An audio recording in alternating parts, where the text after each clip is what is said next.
আয়েশা রাদিয়াল্লাহু তাআলা আনহাকে জিজ্ঞেস করা হয়েছিল যে রাসূলুল্লাহ সাল্লাল্লাহু আলাইহি সাল্লাম ওনার চরিত্র কি রকম। তো আয়েশা রাদিয়াল্লাহু তাআলা আনহা তিনি বলেছিলেন, কানা খুলুকুল কুরআন, মুহাম্মদ সাল্লাল্লাহু আলাইহি সাল্লামের চরিত্র ছিল কুরআন।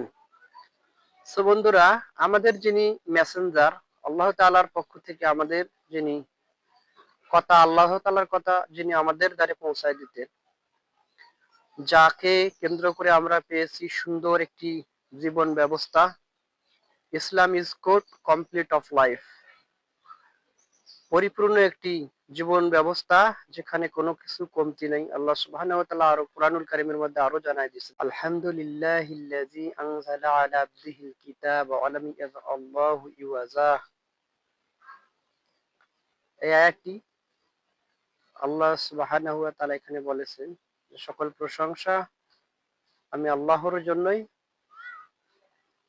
এটা এমনই কিতাব বান্দাদের উপরে নাজিল করলাম যাতে কোনো বক্রতা রাখা হয়নি।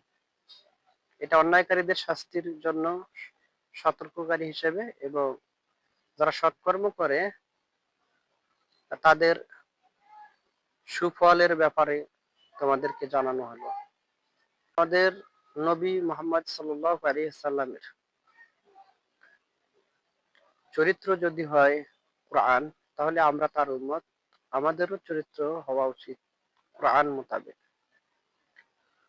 তো বন্ধুরা, আমরা শুধু কোরআন মুখে বলি,